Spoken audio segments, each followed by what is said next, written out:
So hi everyone, we're going to talk today about the barn owls that are in the barn owl tower, not our guys down in the elm stump down there, which are very happy tucked away at the moment on the live cameras. So today we're going to have a chat about the new courting couple in the tower, which has been really interesting. We've got Ghost, a male barn owl, and he's managed to attract a female in. So we're just going to look at a bit of video footage now of some of those first moments and early moments of courting, which is absolutely great to see.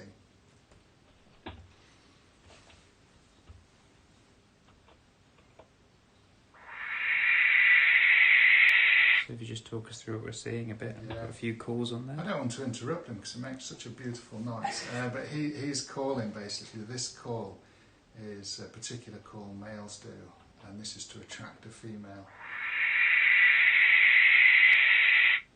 There you go, it's a wonderful noise, and he'll keep doing this night after night once they find a suitable nest site, and they'll do it literally. The longest I've heard an owl do it before it attracted a mate was 6 weeks. Every single night, just calling like this. It's incredible sound in the night, in the dark. These are infrared cameras, this is all pitch black out there. And he's heard a call back. He knows there's a female out there, so he's heading back into the nest box here to get prepared for when she comes in, which is just great. So that's him. He's called, and there's been a little call back, which is a female. So he flew out to see the female, and then was invited back in to the nest box. So the next time he went in there, he's back in a nest box. And this is what happened next after the female came in.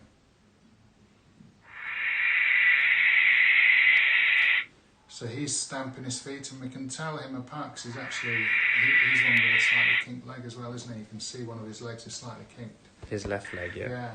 But we've got some audio issues here. There isn't a mic actually in this box, so we're trying to pull a bit of sound off another camera. So I've got to get a mic in this box now while we've got the courting going on. And this is the female coming in. You see she's darker in plumage, and he's stamping his feet.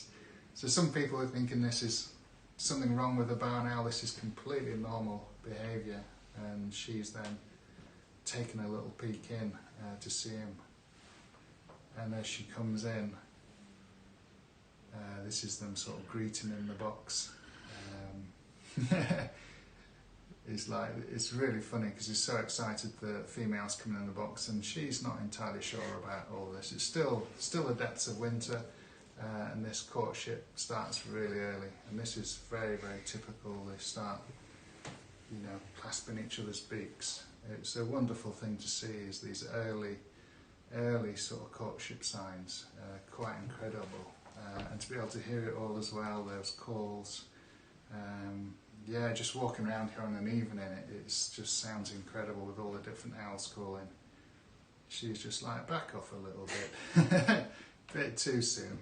But this is what happens. These are just really early, semi-awkward moments. He's attracted a mate in, and just not sure how to handle himself, and she's not quite sure about him yet either. But this is what happens when we get these early courtship signs, and this is, completely invisible to the normal human eye. It's just when we have the cameras in there. So she's had enough, she needs a bit more space, so she's come up out on top of the nest box where she's not trapped in as much, and she feels more comfortable.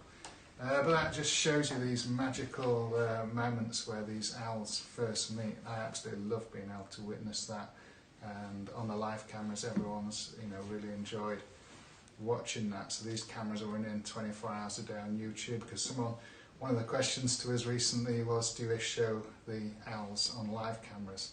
And of course we do, that's a big part of what we do nowadays. So tune in whenever you can and take a look at those cameras, and you'll watch this relationship develop.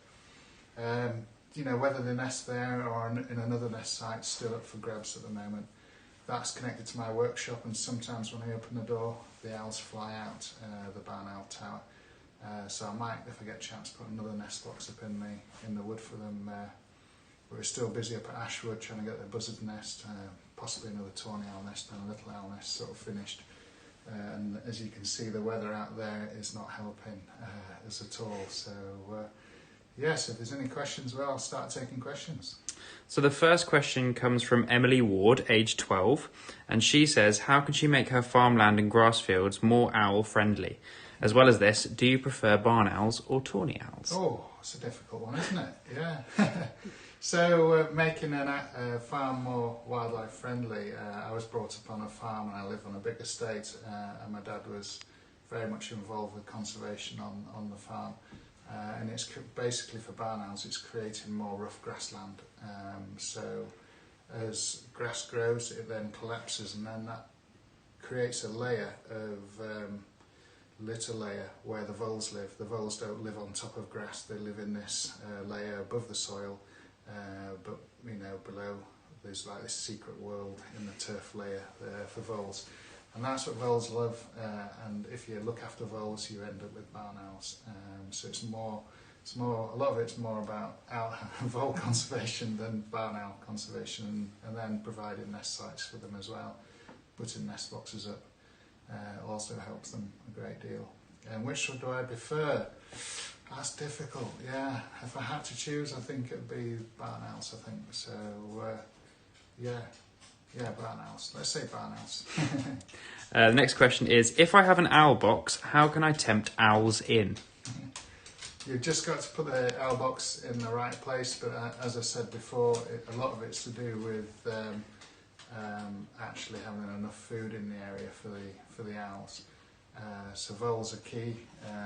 The nest box is the second most important thing. If you have a nest box and no voles, you're not going to get barn owls nested in there. But attracting them in, you need to have it facing in the right direction. Don't have it facing into the prevailing wind, and ideally don't have it out in full sun, because in some of these hot summers, especially for the barn owls that nest a bit later, the chicks can get very warm. But attracting them in is tricky, really. It's all to do with the habitat surrounding that area. That's the key to it all, having enough food for the owls to hunt. Could Ghost impact Finn and Gylfi at all?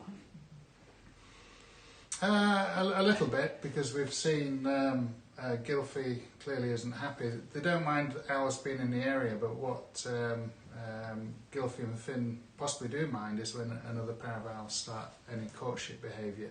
If they can hear the calls from where they are, she sometimes leaves the nest because she can hear the owls calling in the workshop, and she goes and pays them a visit.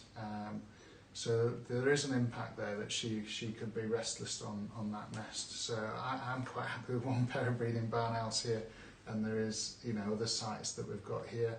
If we have two pairs successfully breeding and they breed here happily. I have seen owls before in the wild nesting nearly as close as this to each other. They're about, what would they be, about 150 to 200 metres apart. So I have seen this in the wild before, so it is possible. What is the story behind Ghost's name? He was named by the chatters, wasn't he? He was, yeah. Yeah. So because he's quite a pale male barn owl, he was named Ghost. So yeah, I think it suits him. The next one is a similar question. Will we name this new owl? Yeah. In time, yeah. I think the next couple of weeks, she looks like she's staying around, and it'll be a good idea to name her soon. Yeah. That'd be really good. Do the owls recognise you? Yes. Yeah, because I obviously put food out for them every evening, and quite often they're actually flying round and round. I've had a female kestrel. She would actually call at me and use the same call as when she called at her mate. So she knew I was putting food out for them, so she used the same call at me. If I walked out into the garden and I wasn't putting food out, she would start calling at me. So yeah, they do. This question is there any chance that Ghost will start courting Gylfi? There's a chance of anything happening, but at the moment Gylfi seems quite content down in Elmstump with Finn, so I think that bond's been formed there. But literally, anything can still happen. We've got the cameras there which will show what happens as the next few weeks progress, and when we start getting the first barn owl eggs, it's going to be really exciting. We've just got time for another couple of questions. So there's a question here. How far can the call be heard? Oh, depends on your ears. If you've got owl ears, you're probably quite a long way, but the human ears, I can hear the calls quite easily on a still night, 300 metres quite easily on a still night. On a windy night, that cuts it down tremendously, and then when the leaves come on the trees, if they're down in the trees, that also cuts the noise down, but easily 300 metres. I can really easily hear them 100 metres away down at home stump. So, the call travels. So just a quick clarification here. I think a few people were thinking that this female that Ghost is courting is Gylfi. So we know that we're calling this an unknown, unringed female. Yes, this isn't Gylfi. Gylfi does go up there occasionally to the tower, but she's going more... as far as I've seen, people might have seen other things. She's going there more to chase them away rather than as a courtship thing. So that's what I've seen. If anyone else has seen any other behaviour where they properly beak to beak in a nice way rather than an aggressive way, let us know. And just a final question, which comes from Miss Eggy, who's one of our mods. Mm-hmm. Is there any reason for the early tawny laying this year? Not particularly. She laid in February last year. We're now in February, but she obviously laid in January, so she laid a month earlier. But owls are in good condition, especially owls like barn owls and short-eared owls. They can lay eggs in virtually any month of the year if they're feeling in good condition and the food supply is there. So barn owls, short-eared owls can often double brood within a year, and literally we've had eggs in October here, and so if they're feeling well and healthy, they will breed. And the same with tawny owls. The better they feel throughout the winter, the earlier they will nest. And this is early for us. Normally, the tawny owls we've had here in the past have laid mid-March, and then we've got our new female down there. She was new to us last year. She raised 4 chicks last year.